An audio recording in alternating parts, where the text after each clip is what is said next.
ছয়টা মনে হয় নিতে হবে, ছয়টা আরো বেশি কে যাবে। অনলাইন ক্লাস নিয়ে বুঝতে পারবে তাও একটা বিষয়। হ্যাঁ, ছয়টা দেখলাম অলরেডি শিডিউলে দিচ্ছে, ছয়টা দিচ্ছে। আর আমাদের ক্লাস হচ্ছে মাত্র 10টা। আর পরীক্ষা কবে? তার মানে আমরা ওইখানে পাবো সর্বোচ্চ 5 উইক, তাহলে 10 আর হচ্ছে 5 গুণ 10টা 20টা 4টা 24 ঠিক আছে। 22টা 24 আপনাদের মধ্যে তাহলে 4টা হলেই হবে না? 22টা 24টা ক্লাসে নিতে হবে। হ্যাঁ, 24টা ক্লাস হবে। আচ্ছা ঠিক আছে, আমি দেবো না শিডিউলটা। আচ্ছা তাহলে আগামীকাল একটা সময় দিয়ে রাখলাম, ঠিক আছে? একটা আগে থাকি, যদি শেষ হয়ে যায় আমি রাত 8টা, ঠিক আছে? আমি জয়েন করেন আসতে দিতে অসুবিধা নেই, খুব সিরিয়াস কিছু না, মানে আমি তো রেকর্ডিং দিয়ে দিব, মানে যা করবো হ্যাঁ মানে আসেন সবাই একটু চেহারা দেখা যাচ্ছে, তাই না? কোনো কাজটা ব্যস্ত থাকলে অনলাইন মোবাইল থেকে লগ ইন করে ফেলবেন, ঠিক আছে? আমি রেকর্ডিং দিয়ে দিব।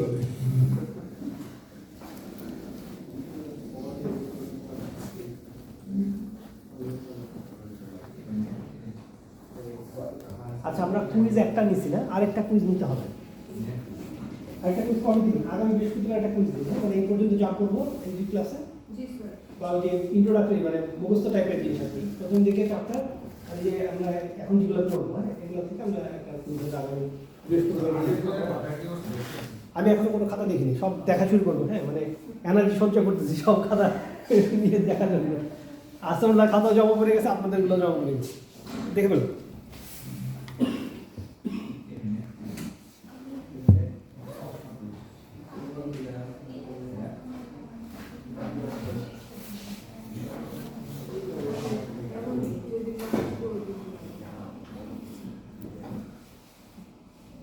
মিডটার্ম কেমন দিচ্ছে? পার্সেন্ট অঙ্ক?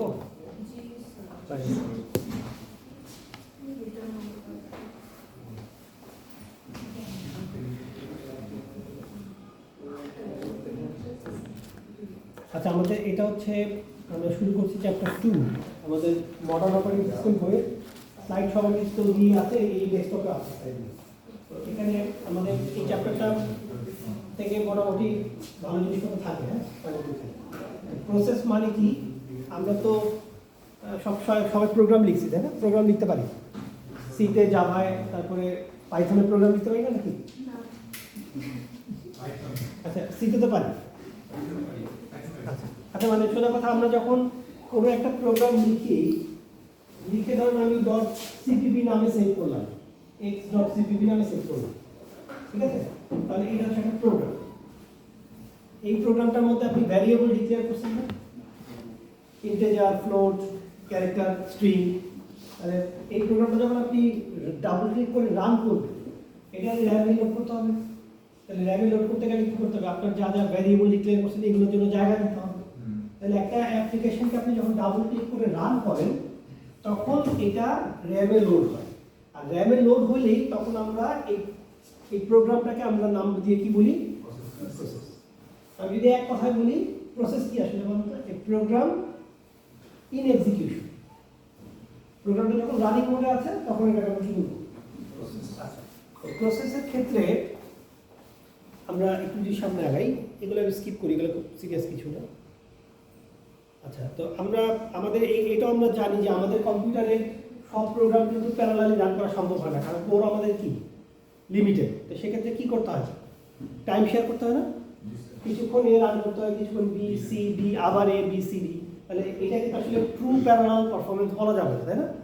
এটাকে আমরা কি বলি? যে সুডো প্যারালালিজম, ঠিক আছে? কারণ আমরা যতই কোড দেই না কেন আপনাকে, আসলে আপনি কিন্তু তার চেয়ে বেশি অ্যাপ্লিকেশন সবসময় রান করবেন। তো যার কারণে সত্যিকার অর্থে প্যারালাল পারফরমেন্স পাওয়া খুব ডিফিকাল্ট। হ্যাঁ, আনলেস আমি আপনাকে 1000 কোড দিয়ে দিলাম যে আপনার আর কোনো শর্টেজ নেই, এরকম তো খুবই রেয়ার ব্যাপার, তাই না? তো সেক্ষেত্রে আমরা বলছি মাল্টি প্রোগ্রামিং হচ্ছে সুডো প্যারালালিজম। আচ্ছা, এইটা একটু দেখি আমরা। একটা প্রসেস যখন আমরা স্টার্ট করি, তার মানে এই x.cpp এটা কম্পাইল করলে কিসে কনভার্ট হয়?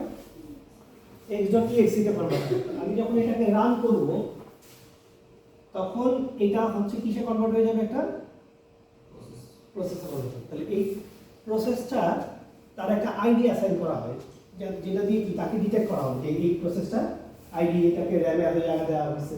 তার মানে যে কোনো প্রসেস তার আইডি দিয়ে রিপ্রেজেন্টেড হয়। তো প্রথম যখন একটা অ্যাপ্লিকেশনকে আপনি রান করবেন, ওইটা প্রথমে থাকে কোন স্টেটে? নিউ স্টেটে। এখানে তার আইডি এবং আদার ইনফরমেশন অ্যাসাইন হবে, তার মেমোরিতে জায়গা অ্যালোকেট করবে। এরপরে কি করা হয়, ওই যে আমরা শিডিউলিং প্রোগ্রামিংয়ের সময় দেখছি যে আমাদের এরকম একটা কিউ থাকে। এই কিউর মধ্যে কি করা হয়, প্রসেস 1, প্রসেস 2, প্রসেস 3 এরকম লিস্ট থাকে, তাই না? তারপরে এখানে থাকে আমাদের মাইক্রো প্রসেসর সিপিইউ। তাহলে এই সিপিইউ থেকেই কি করা হয়, সিপিইউতে কি করা হয়, এই প্রোগ্রাম কিউ থেকেই একটা একটা করে প্রোগ্রাম সিলেক্ট করে রান করা হয়। তাহলে এগুলাকে কিন্তু আমরা এখন প্রোগ্রাম বলছি না, এগুলোকে আমরা কি বলছি, প্রসেস।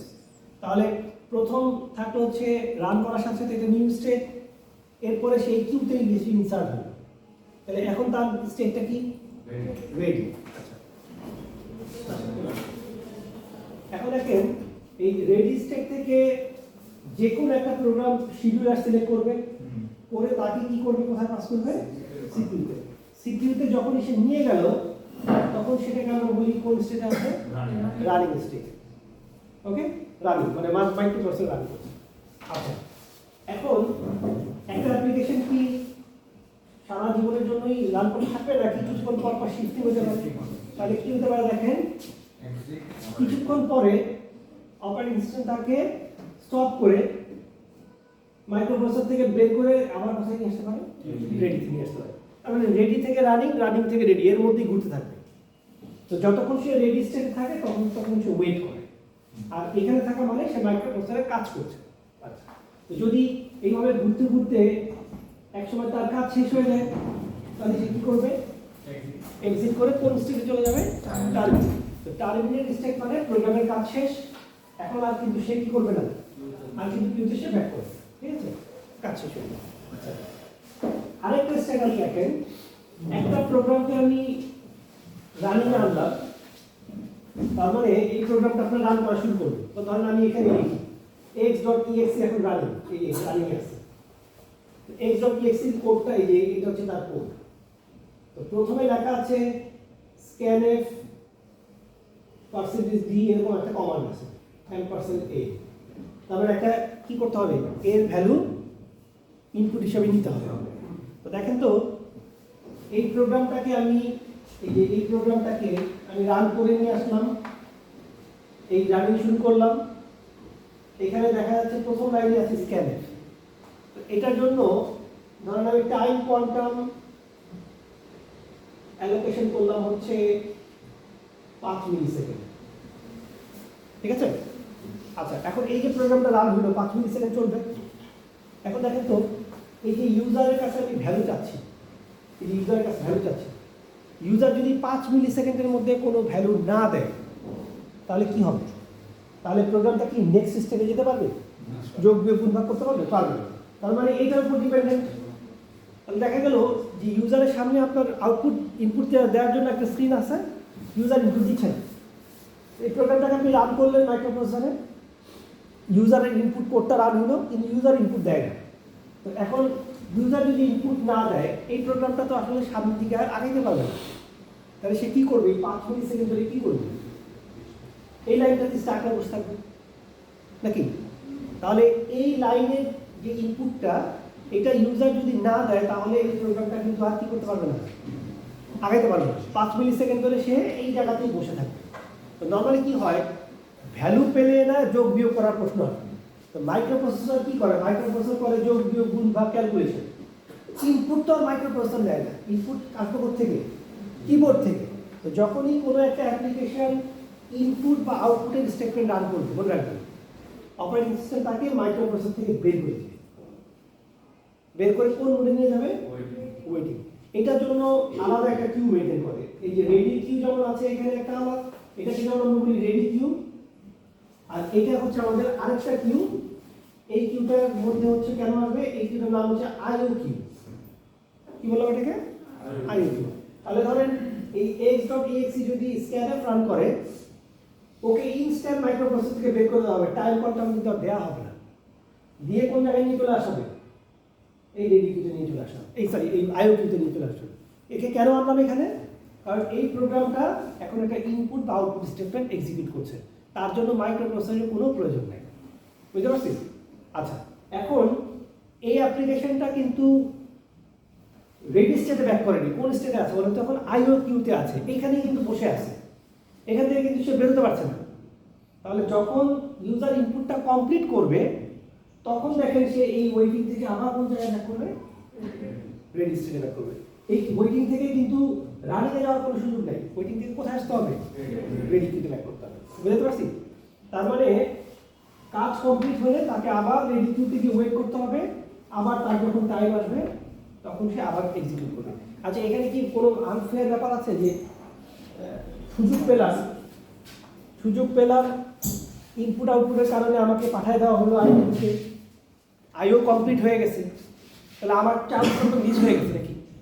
আমার চান্সটা মিস হয়ে গেছে না, কারণ আমি তো চান্স পাইছিলাম, কিন্তু আমার আইওর কারণে আমি এখানে এসে হাজির হয়েছি।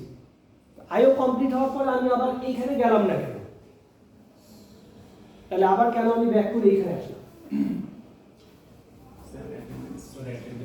অ্যাটেন্ডেন্স দিইনি। আচ্ছা, অ্যাটেন্ডেন্স যারা ইয়ে করেছিলেন তাদের দিয়ে রাখছিলেন, তারপর আবার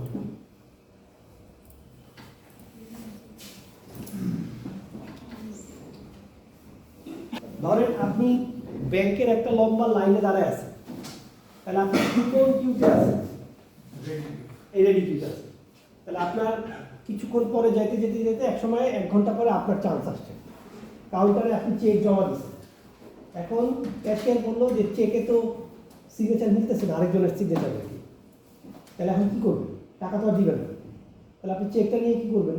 যার কাছ থেকে চেক আনছেন তার কাছে আবার চলে যাবেন। তাহলে চলে যাওয়া মানে আপনি ব্যাংক থেকে বের হয়ে চলে গেলেন, তাহলে আপনি এখন কোন মুডে চলে গেলেন? আইওতে চলে গেলেন না, তাই তো? এখন আইওতে চলে গেলেন, 1 ঘন্টা পরে আপনি চেকটা কারেকশন করে আবার ব্যাংকে আসছেন।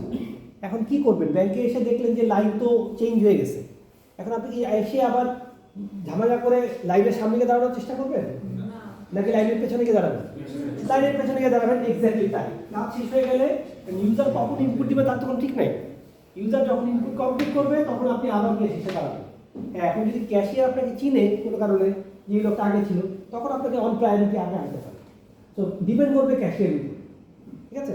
সেই জন্য আমরা বলছি একে এখান থেকে আবার রেডি করে নিতে হবে।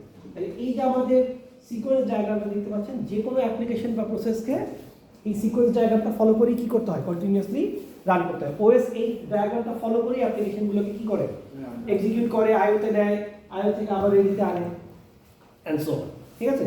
এখন আসেন এইটুকু যদি আমরা বুঝি, মাইক্রো প্রসেসর, আচ্ছা এই পিসিবি আমরা জানি, তাই না? পিসিবি সম্পর্কে আমরা জানি।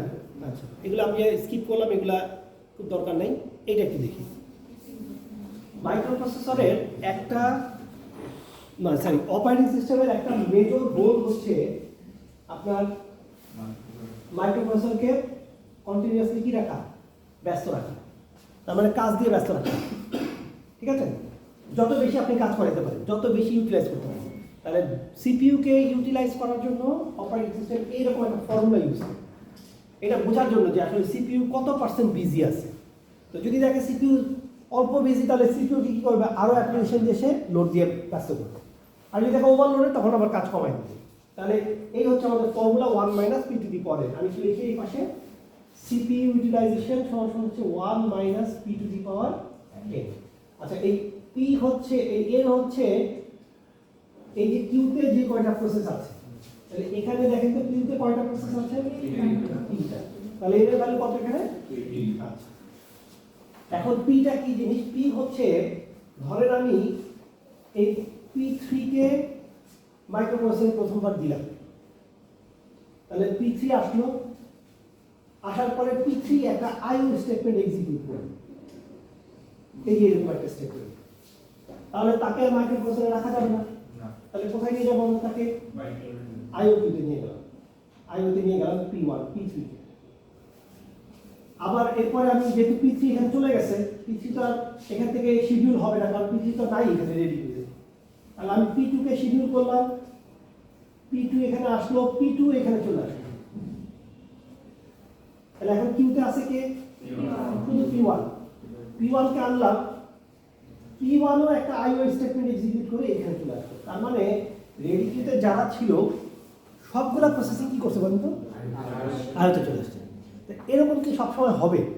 যে একদম সবাই আইওতে যাচ্ছে খালি, কেউ না কেউ তো ক্যালকুলেশন করার কথা। তাহলে এই যে আনকমন ঘটনাটা ঘটলো যে রেডি কিউর সবগুলো প্রসেস আইওতে গিয়ে হাজির হয়েছে, এইরকম ঘটনা ঘটার সম্ভাবনা কত, সেটা হচ্ছে এই। তাহলে আমি যদি বলি পি ভ্যালু 0.2, এটা মানে কি হবে যে 20% টাইম, 20% প্রসেস না, কিন্তু 20% টাইম এরকম ঘটনা ঘটতে পারে যে রেডি কিউর সবাই আইওতে গিয়ে হাজির হচ্ছে। বুঝতে পারছেন কি বলছি? আমি যদি বলি 8.8, তাহলে কি হবে? 80% টাইমেই আমার রেডি কিউ সবাই আইওতে গিয়ে হাজির হয়। তাহলে এই হচ্ছে আমাদের সিম্পল ফর্মুলা। তাহলে একটু দেখি ফর্মুলাটা কিভাবে অ্যাপ্লাই হয়। এই যে দেখুন সামনে একটা দেখেন, এখানে দেখেন আমরা যে ফর্মুলা ব্যবহার করে দেখা,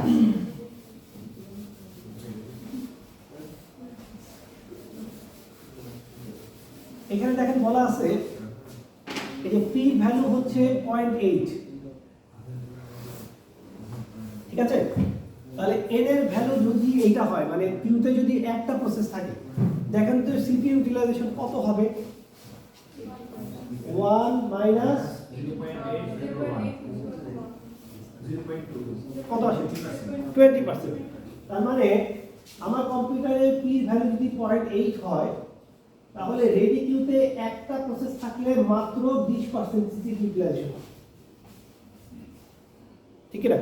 আর যদি দুটো প্রসেস থাকে তাহলে এটা হবে 2, 64, তাহলে 36%, একটু বাড়লো সিপি ইউটিলাইজেশন। তাহলে দেখেন সিপিইউ কে যদি আমি অলমোস্ট 90% টাইম ব্যস্ত রাখতে চাই, এইখানে যদি আসতে চাই, তাহলে এন এর ভ্যালু 1 2 3 4 বাড়াতে বাড়াতে দেখেন এন এর ভ্যালু যখন 10, তখন সিপিইউ ইউটিলাইজেশন কত? মোরলেস 90%। তাহলে এটা দিয়ে আমরা কি বুঝলাম যে এই ধরনের সিস্টেমে অ্যাপ্লিকেশন টোটাল যদি 10টা থাকে, তাহলে মাইক্রোপ্রসেসর 90% টাইম কি থাকবে? কোনো না কোনো কাজের মধ্যে ব্যস্ত থাকবে। আচ্ছা, এই ছবিটা কিন্তু দেখেন এই পাশের অংশটাতে, এখানে পি ভ্যালু হচ্ছে মাত্র 0.2। তাহলে দেখেন তো একটা প্রসেস থাকলে কি হবে? 1 মাইনাস 80%। একটা প্রসেসেই ইউটিলাইজেশন 80%। তাহলে দেখেন তো তিনটা প্রসেস নিলেই কত হয়ে যাচ্ছে ইউটিলাইজেশন? 99%। আচ্ছা, কেউ কি বলতে পারবেন যে এই সিস্টেমে মাত্র তিনটা অ্যাপ্লিকেশনেই 99%? এই কথা বলছি, এই সিস্টেমে মাত্র তিনটা প্রসেসেই 99% সিপিইউ ইউটিলাইজড, আর এই সিস্টেমে 10টা দিয়েও আমি 90% হোল্ড করতে পারতেছি না। এখানকার প্রসেসগুলো কেমন বলে তো? এই কম্পিউটারের প্রসেসগুলো কেমন?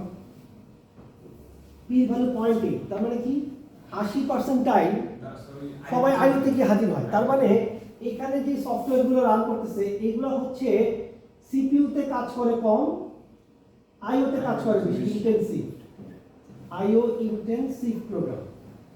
এই প্রোগ্রামগুলো কিরকম? মানে এরা ইনপুট আউটপুট বেশি নেয়, ইনপুট নেয় দু একটা ক্যালকুলেশন করে আবার আউটপুটে চলে যায়, আবার ইনপুট নেয়।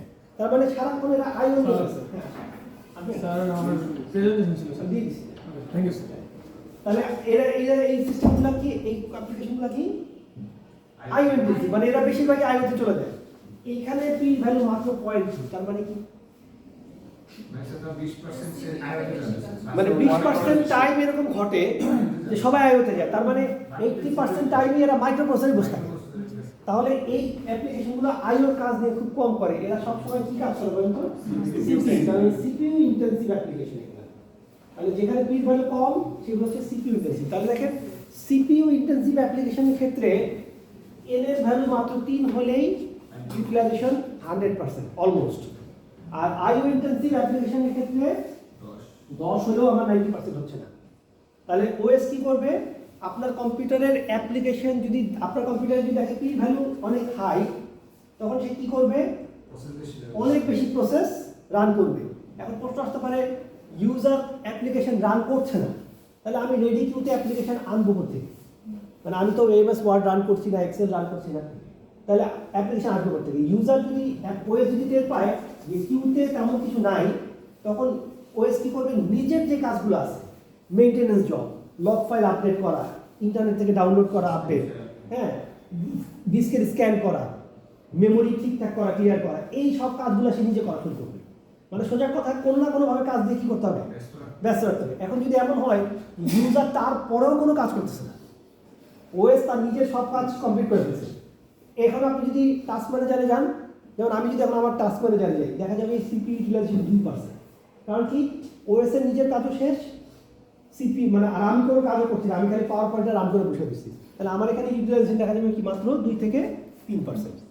ঠিক আছে। আর এই ধরনের সিস্টেমের ক্ষেত্রে কী হবে, এই ধরনের সিস্টেমের ক্ষেত্রে ওএস ভুলেও নিজের কোনো কাজ করবে না। কারণ কি, কারণ এখানকার অ্যাপ্লিকেশনগুলো সবই হচ্ছে সিপিইউ ইন্টেন্সিভ, এরা কেউ মাইক্রোপ্রসেসর ছাড়তে রাজি না। সো এই ক্ষেত্রে কিন্তু সে নিজের ব্যাকগ্রাউন্ড প্রসেসগুলোকে কী করবে, পরে রান করবে, আগে আগে রান করবে না, কারণ এখানে ইউজারের অ্যাপ্লিকেশনই মাইক্রোপ্রসেসরকে বেশি বিজি করে রাখবে। একটু ক্লিয়ার কিনা রাখেন। আচ্ছা আচ্ছা, এখানে একটা ছোট্ট গ্রাফ আছে, এগুলোর দরকার নেই, এটা ওই যে ওই গ্রাফটাই দেখাচ্ছে যে যখন 0.2 তখন দেখেন খুব তাড়াতাড়ি ইউটিলাইজেশন 90% রিচ করছে, আর যখন আপনার 0.8 তখন আপনার ইউটিলাইজেশন হাই করতে গেলে কি করা লাগছে দেখেন তো, এই যে 10টা অ্যাপ্লিকেশন রান করা লাগতেছে।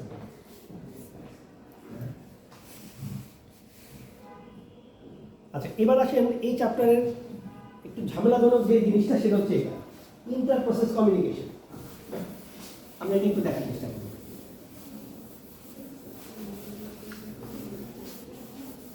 আচ্ছা, ইন্টার প্রসেস কমিউনিকেশন কি জিনিস? হ্যাঁ, ফাইনালে, হ্যাঁ ফাইনাল বহু ম্যাথ আছে, আমি তখন ওই চ্যাপ্টারে যাইনি, বহু ম্যাথ আছে। তো দেখেন এখানে আমরা কি বলছি, ইন্টার প্রসেস কমিউনিকেশন মানে হচ্ছে, যেমন ধরেন এইটা একটা প্রোগ্রাম P1, ঠিক আছে, এইটা যখন রান করতেছে, এটা ধরেন MS ওয়ার্ড, এটা ধরেন MS ওয়ার্ড, এটা ধরেন আরেকটা প্রোগ্রাম রান করতেছে ফটোশপ। আচ্ছা বলেন তো, এই দুটা প্রোগ্রাম কি নিজেদের মধ্যে কোনো ডাটা শেয়ার করে কিনা? মানে ওয়ার্ড কি তার নিজের ডাটাও ফটোশপের সাথে শেয়ার করে, বা ফটোশপ নিজের ডাটা কি শেয়ার করে? আচ্ছা, আমি এমন করতে পারি ফটোশপ থেকে একটা ছবি কপি করে MS ওয়ার্ডে পেস্ট করতে পারি না? তাহলে কি ডাটা শেয়ার করে? করে। আচ্ছা, এই যে আমি কপি করে এনে ওয়ার্ডে পেস্ট করলাম, বলেন তো কপি করলে ডাটা কই যায়? কপি করলে কি ডাটা MS ওয়ার্ডে গিয়ে বসে যায়? নিশ্চয়ই কোনো এক জায়গায় গিয়ে হাজির হয়, ওখান থেকে পেস্ট হয় নাকি? তাহলে কপি করলে আপনারা উইন্ডোজের ক্লিপবোর্ডের নাম শুনছেন? উইন্ডোজের একটা অ্যাপ্লিকেশন আছে ক্লিপবোর্ড, এই ক্লিপবোর্ডে গিয়ে কপি হয়। তো আপনি যখন কপি করতেছেন, আপনার ফটোশপের ডাটাটা কোথায় যাচ্ছে? আসলে ক্লিপবোর্ডে যাচ্ছে। তাহলে ফটোশপ ডাটা পাঠিয়ে দিল ক্লিপবোর্ডে, Ctrl+C দিলেন, Ctrl+V, পেস্ট হলো ওয়ার্ডে। তাহলে ডাটা কার সাথে শেয়ার করছে ফটোশপ?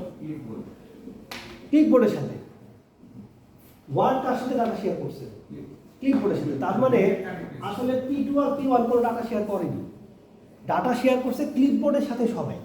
তাহলে ক্লিপবোর্ডটা কার অ্যাপ্লিকেশন? ওএস এর অ্যাপ্লিকেশন। তার মানে আসলে অ্যাপ্লিকেশন প্রোগ্রামগুলো যেহেতু ডিফারেন্ট ডেভেলপার দিয়ে তৈরি, কেউ কারোর সাথে আসলে কি করে না, ইন জেনারেল ডাটা শেয়ার করে না। কারণ ফটোশপের ডেভেলপার তো জানি না যে অমুক ডেভেলপার একটা প্রোগ্রাম লিখতে পারে, তো কেউ কারোর সাথে আসলে ডাটা শেয়ার করে। বাট সবাই কার সাথে ডাটা শেয়ার করে? সবাই ডাটা শেয়ার করে কার সাথে? ঠিক আছে। তাহলে যখন একটা অ্যাপ্লিকেশন আরেকটা অ্যাপ্লিকেশনের সাথে ডাটা শেয়ার করছে, সেটা থার্ড পার্টি অ্যাপ্লিকেশন না হোক, ওএস এর সাথে হোক, যখনই কোনো একটা অ্যাপ্লিকেশন আরেকটা অ্যাপ্লিকেশনের সাথে ডাটা শেয়ার করবে, তখন কিছু প্রবলেম অ্যারাইজ করে, যেই প্রবলেমগুলোকে অ্যাড্রেস করতে হবে। ঠিক আছে। এখন আমরা এই ইন্টার প্রসেস কমিউনিকেশনের একটা মেজর প্রবলেম নিয়ে আলোচনা করবো এবং তার কিছু সলিউশন আমরা দেখার চেষ্টা করবো। ঠিক আছে। এই সলিউশনগুলো কিন্তু ম্যাথমেটিক্যাল, এগুলো সবচেয়ে থিওরিটিক্যাল জিনিসপত্র। ঠিক আছে, মানে অ্যালগোরিদমিক জিনিসপত্র আর কি। আসলে আমরা প্রবলেমটা আগে দিই। আচ্ছা, আপনি এটা যেমন বললাম ক্লিপবোর্ডের কথা, আমি যদি কোনো প্রিন্ট করতে চাই, কোনো কিছু প্রিন্ট কী করি? কারণ আমি MS ওয়ার্ড থেকে প্রিন্ট করবো, তাহলে প্রিন্টারটা অ্যাক্সেস করতে পারবো না, পারবো? কারণ MS ওয়ার্ডটা একটা সফটওয়্যার তো আর হার্ডওয়্যার অ্যাক্সেস করতে পারে না, কিন্তু OS তো সব পারে। তাহলে আমি এক কাজ করবো, আমার ডাটা আমি OS এর কাছে হ্যান্ড ওভার করে দিব নাকি? কার কাছে হ্যান্ড ওভার করবো? ডাটা OS এর কাছে। তাহলে OS এর কাছে হ্যান্ড ওভার করার জন্য আরেকটা অ্যাপ্লিকেশন আছে যেটাকে আমরা বলি হচ্ছে ওই যে আমরা প্রথম রাইট প্রিন্টার স্কুলার, থ্যাংক ইউ, মনে আছে প্রিন্টার স্কুলার। এই প্রিন্টার স্কুলার হচ্ছে এমন একটা সফটওয়্যার যেটার কাজ হচ্ছে যে কোনো অ্যাপ্লিকেশনের কাছ থেকে কি করা, তার ডাটাটা জাস্ট বুঝে নাও। তাহলে এই যে প্রিন্টার স্কুলার সফটওয়্যারটা, এই সফটওয়্যারটা কিন্তু ওএস এর কম্পোনেন্ট। তাহলে এই সফটওয়্যারটা বলতেছে যে আমার কাছে একটা কিউ আছে, প্রিন্টার কি ফার্স্ট ইন ফার্স্ট আউট টাইপের না, যে আগে প্রিন্ট কমান্ডের ডাটা আগে প্রিন্টার। তাহলে প্রিন্টার স্কুলার বলছে আমার একটা কিউ আছে, এই কিউটা তোমার জন্য ওপেন, সবার জন্য ওপেন। যার প্রিন্ট করতে লাগবে তোমার ডাটা রেডি করো, ডাটা আমার কিউতে এসে রেখে চলে যাবে, দ্যাটস ইট। আমি এই কিউ দেখে দেখে প্রিন্ট করতে থাকবো। তাহলে যে কোনো অ্যাপ্লিকেশন P1 বলেন, P2 বলেন, P3 বলেন, সবাই কি করবে বলেন তো, এই যে প্রিন্টার স্কুলার তার এই কিউতে ডাটা রেখে চলে যাবে। তাহলে এখানে কে কার সাথে ডাটা শেয়ার করছে, অ্যাপ্লিকেশন প্রসেসগুলো এই স্কুলারের এই কিউটা শেয়ার করতেছে, বুঝতে পারছি না? তাহলে অবজেক্টিভ তো বোঝা গেল, যে কেউ প্রিন্ট করতে চাবে তার ডাটা রেডি করবে, কিউতে আসবে, চলে যাবে। আর এই কিউর মাথা থেকে কি করতে থাকবে, প্রিন্ট করতে থাকবে কি, এই যে প্রিন্টার স্কুলার প্রিন্ট করতে থাকবে। আচ্ছা, কিউ মেইনটেইন করতে গেলে দুইটা ভ্যারিয়েবল লাগে না, হেড আর টেইল। তাহলে কি হয়, টেইলে কি হয়, আমরা ডাটা ইনসার্ট করি, আর হেডে কি হয়, হেড থেকে ডাটা আউট হতে থাকে নাকি, একদম জানি। তাহলে পপ হতে থাকে হেড থেকে, আর পুশ হতে থাকে কি, টেইলে পুশ হতে থাকে। এটা আমরা পুশ বলি না, N Q R D Q বলি, হ্যাঁ। পুশ আর পপ বলে আবার স্ট্যাক মনে হতে পারে, ঠিক আছে। আচ্ছা, তাহলে আমরা এখানে একটু দেখি, এই যে কিউটা দেখতে পাচ্ছেন, এই কিউতে এই যে এটা হচ্ছে আমাদের টেইল আর এটা হচ্ছে হেড। তো দেখেন তো, হেডের জায়গায় আমরা কি লিখছি, ইন, আর টেইলের জায়গায় কি লিখছি, আউট, একই তো কথা।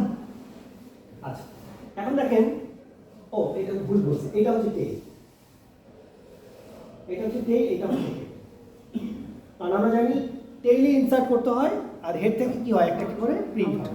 আচ্ছা, এখন দেখেন তো, আউটের ভ্যালু 4, এটা মানে কি, মানে এখন এই 4 নাম্বার ঘরের ডাটাটা পপ হচ্ছে, তার মানে এইটা এখন প্রিন্ট হচ্ছে নাকি। আচ্ছা, ইনের ভ্যালু 7 মানে কি, এই যে এটা হচ্ছে 7, এই ঘরটা, তার মানে কিউ এর এই ঘরটা খালি। কেউ যদি ডাটা রাখতে চায়, তার ডাটা রেডি করে ইনের ঘরে ডাটা রেখে চলে যাবে, ঠিক কি না। আচ্ছা, তাহলে আমরা একটু যদি সিম্পল একটা চিন্তা করি, এখানে P1 আর P2 জন্য আমি একটা প্রোগ্রাম লিখি, ছোট্ট একটা প্রোগ্রাম লিখি। P1 এর জন্য একটা প্রোগ্রাম লিখি। P1 এই কিউতে ডাটা রাখতে চায়, তাহলে সে কি করবে দেখেন, সে তার ডাটা প্রিপেয়ার করবে, তাই তো, যেটা সে প্রিন্ট করতে চায়। এবার সে কি করবে, এর সাথে কমিউনিকেশন করবে, তাই তো, ওকে একটা সিস্টেম কল দিয়ে ওর সাথে কমিউনিকেট করবে, করে ওকে জিজ্ঞেস করবে যে বলো দেখি তোমার ইনের ভ্যালু কত, কারণ আমি যেখানে ডাটা রাখবো।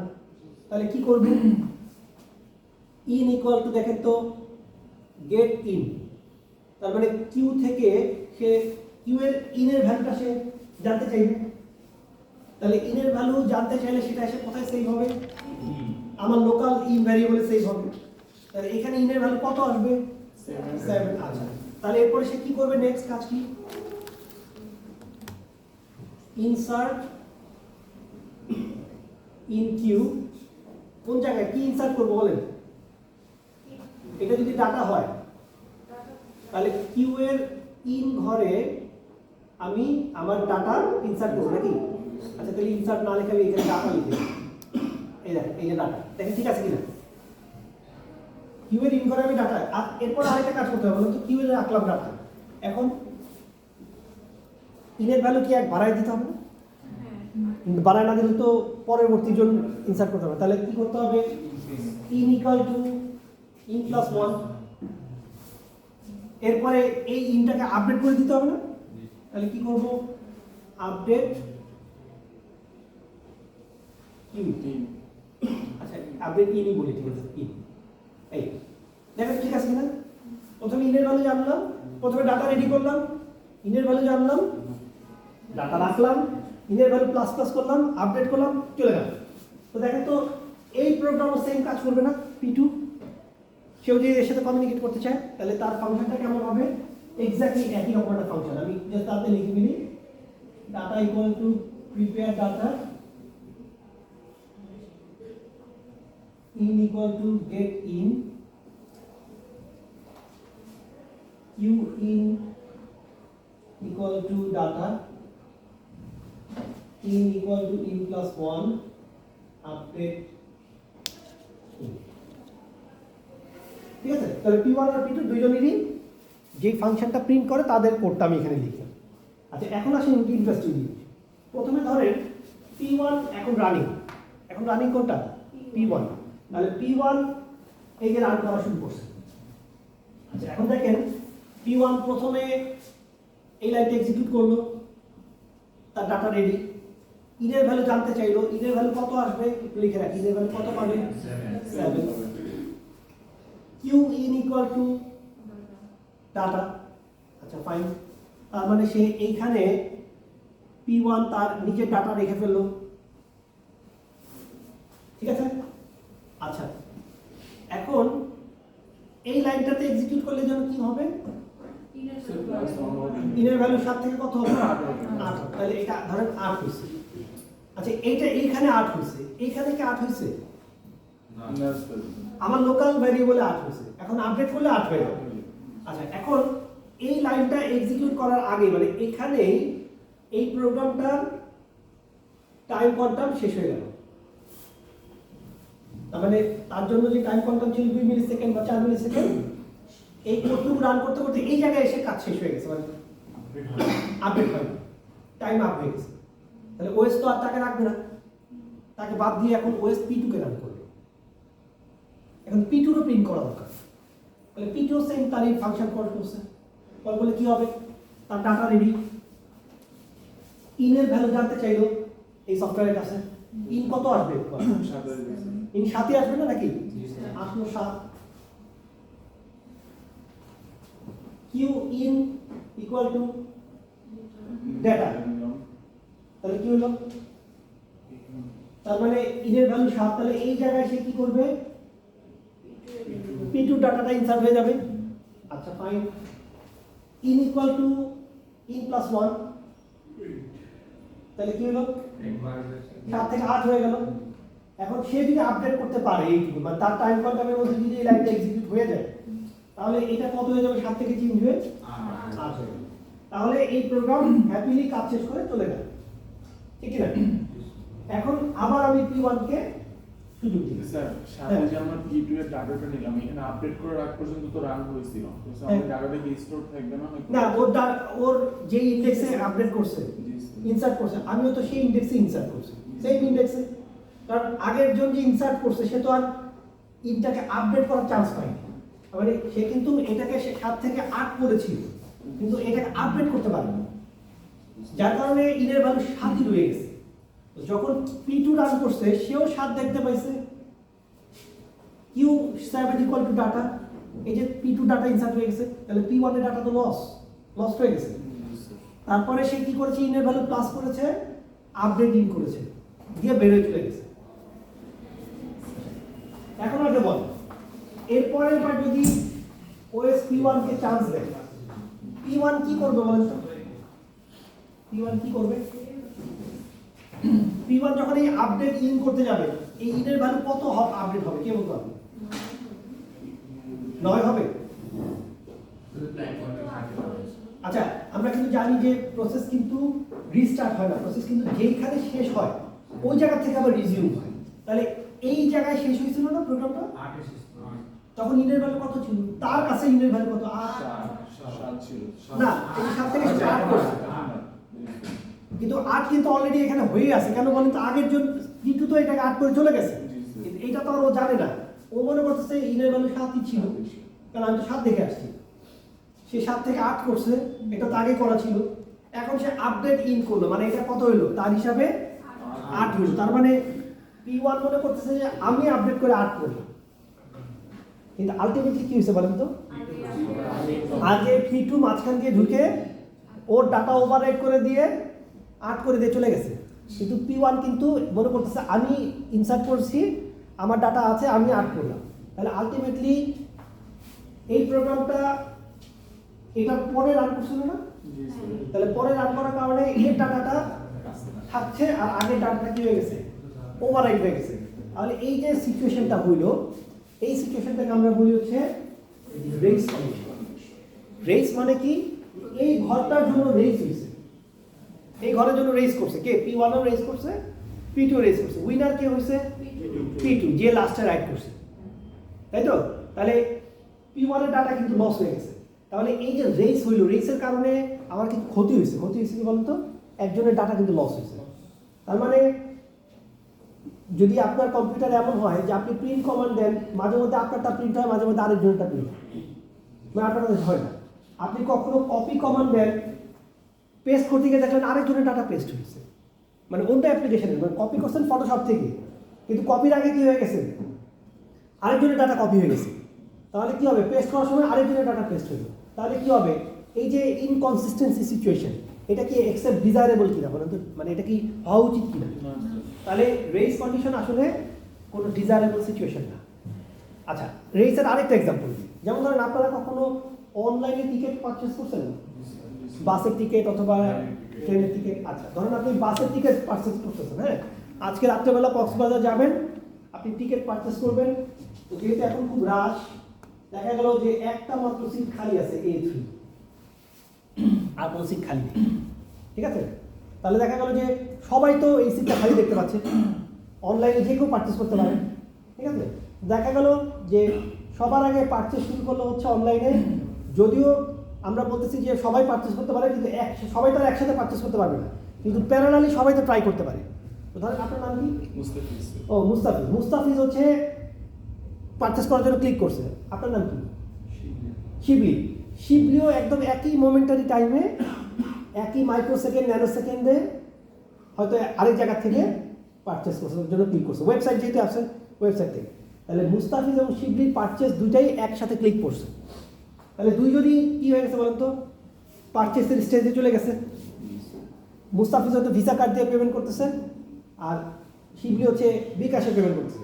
তো শিবলির পেমেন্টটা আগে কমপ্লিট হয়ে গেছে, ঠিক আছে?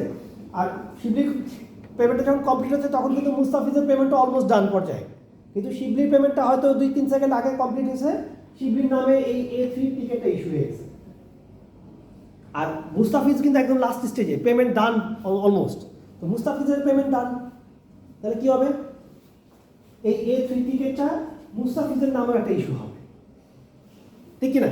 কারণ দুইজন তো একসাথে পারচেস শুরু করছে, তাহলে একসাথে দুজনের নামে টিকিট ইস্যু হয়ে গেছে। আমরা প্রিন্ট করে নামাতে পারবো? হ্যাঁ, আপনি প্রিন্ট করে নামাতে পারবেন, উনি পারবেন। তাহলে যখন রাত্রেবেলা, হ্যাঁ, এই যে তার মানে রাত্রেবেলা যখন আপনি যাইতে কক্সবাজারে যাওয়ার জন্য বাসে উঠতে যাবেন, তখন তো মারামারি একদম গ্যারান্টি, হয় না? আচ্ছা আচ্ছা, এখন এইটা যদি হয় তাহলে কি হবে, বাসের মালিক বলবে কি, যদি মানে মারামারি বাঁচাইতে চায়, ঠিক আছে, টাইম স্ট্যাম্প থেকে দেখা যাচ্ছে যে শিবলির পারচেস হচ্ছে 8:54-তে আর আপনার পারচেস হচ্ছে 8:55-তে। তো ভাই উনি যেহেতু আগে করে ফেলছে পারচেস, উনারা আগে যেয়ে দিন, দিয়ে আপনি মারামারি বন্ধ করে গেলেন। তো এরকম যদি রেগুলার দেখা যায় যে এই বাসে প্রত্যেক দিনই মারামারি হচ্ছে, কেউ না কেউ সিটের জন্য মারামারি করছে, তাহলে এই বাস আর বেশি দিন চলার সম্ভাবনা নেই। স্যার বেটার এক্সাম্পল তো আমাদের ইউএমএস স্যার, রেজিস্ট্রেশনের সময় তো সেম জিনিসটা হয় স্যার, এটা ঠিক আছে? না, রেজিস্ট্রেশন সেম জিনিস হয় না। আপনাদের ইউএমএস এ দেখতে পান সবাই, কিন্তু যারটা ওকে হয়ে যায় সেই পেয়ে যায়, আপনি আর পান না। স্যার একটা সিট ফাঁকা থাকে স্যার, আমরা যখন ক্লিক করি তখন দেখে ফুল, আবার স্যার কিছুক্ষণ পর একটা সিট ফাঁকা হয় 1 সেকেন্ড পর। হ্যাঁ, না, এটা কেন হয় বলতেছি না, তার মানে এটা কেন হয় বলি, এই যে এখন আমি বলি যে আসলে কি করতে হবে, যখন আপনি এই টিকিটটা পারচেজ শুরু করছেন, যে আগে ক্লিকটা করতে পারবে, ন্যানো সেকেন্ড আগেও যদি কেউ ক্লিক করে, যে ক্লিক করবে তার নামে এই সিটটা লক করে ফেলতে হবে, মানে এই সিটটা তাকে লক করে ফেলতে হবে। এখন আমি অন্য যে কেউ দেখবে যে A3 নাই, A3 পারচেসড অথবা A3 বিজি। এখন শিবলি যেহেতু আগে ক্লিক করে ফেলছে, শিবলি সিটটা আটকায় রেখে বসে আছে, সিদ্ধান্ত নিচ্ছে কি যাবো কি যাবো না, বা কী করবো, নাকি অন্য বাসে টিকিট কাটবো। দেখা গেল 2 মিনিট ধরে শিবলি এটা আটকায় রাখছে, 2 মিনিট ধরে পৃথিবীর সবাই দেখবে যে এই সিট নাই। 2 মিনিট পরে শিবলি চিন্তা করলো যে আমি পারচেস করবো না, অথবা অনেকক্ষণ ধরে আটকায় রাখছে, সিস্টেম অটোমেটিক তাকে কি করবে, একটা সার্টেন টাইম পরে বের করে দিবে। বের করে দিলে দেখা গেল যে 20 সেকেন্ড বা 1 মিনিট পর বা 5 মিনিট পরে এই সিটটা আবার কি হয়ে যাবে, আবার শো করবে খালি, তখন কিন্তু এই মুস্তাফিজ আবার ক্লিক করতে পারবে। মুস্তাফিজ যদি ক্লিক করে তখন আমি ঢুকলে কিন্তু আবার এটাকে দেখবো যে খালি নেই। বুঝতে পারছেন কি বলছি? তাহলে একটা সিট যখন আমি পারচেজ শুরু করব তখন কিন্তু অবশ্যই কি করতে হবে, ওইটাকে লক করে নিতে হবে, এক্সক্লুসিভলি কি করে ফেলতে হবে, লক। আচ্ছা এখানেও কি রেস হয়েছে বলুন তো, এটার জন্য রেস হয়েছে কিনা? উইনার কে হয়েছিল? মানে যে আগে পারচেজ করছে, যে আগে পারচেজ করছে সে উইনার। এখানে উইনার কে? যে পরে রাইড করছে। তার মানে রেসের ক্ষেত্রে উইনার হইতে পারে আগে যে রান করছে সেও হইতে পারে, আবার পরে যে রান করছে সেও হইতে পারে, কিন্তু what ever it is race কন্ডিশনটা ডিজায়ারেবল না। আমাকে কী করতে হবে, রেস কন্ডিশন অ্যাভয়েড করতে হবে। অ্যাভয়েড করার জন্য অবশ্যই কী করতে হবে, সিস্টেমকে লক করতে হবে। ওই যে এখন আপনারা যেটা বললেন ইউএমএস এর সিটটা খালি দেখছিলাম, ক্লিক করে ঢুকতে গিয়ে দেখি যে আর নাই, নাকি এরকম দেখছেন না? তার মানে কি আরেকজন ক্লিক করে ফেলছে ওই স্লটের জন্য, এখন কিছুক্ষণ পরে সেই চিন্তা দূর আমি 4টা স্লটে যাবো না, চাচা এই কোর্সটা আজকাল নেই সে ছাড়ার সাথে সাথে আরেকজন দেখছে। সবাই তো মাউসে ক্লিকের জন্য রেডি নাকি? হ্যাঁ ক্লিক করে, কিন্তু আলটিমেটলি যে আগে ক্লিক করবে সে তো লক করে ফেলবে, সে না ছাড়লে আর কেউ ক্লিক করতে পারতেছে। এতজনের ভিতরে কিভাবে বুঝে যে ও আগে দিছে আসলে? ও এটা তো কিছুই না, এটা তো আপনার যে টাইম স্ট্যাম্প।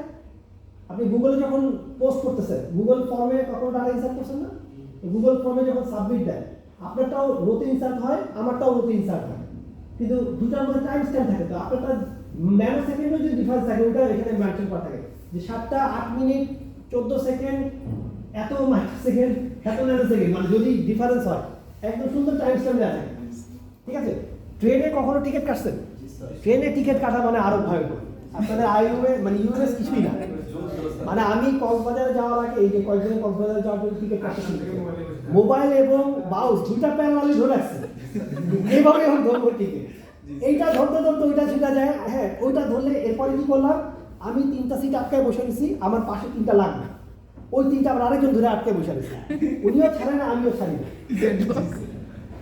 কিন্তু অন্যান্য ওই যে টাইম স্ট্যাম্প আছে, মানে একটা সার্টেন টাইম, দেখা গেছে যে হয়তো 30 মানে 5 মিনিট পরে আমি কিন্তু ধৈর্য ধরে বসে রয়েছি, উনিও ধৈর্য ধরে বসে রয়েছে, কেউ সিট ছাড়াছাড়িতে নাই, কিন্তু 5 মিনিট পরে যখন আমি দেখলাম যে এই সিটটা খালি হয়েছে ওইটা আমি সাথে সাথে ক্লিক করছি, আমি 3টা জায়গায় প্রায় 5টা পেয়ে গেছি।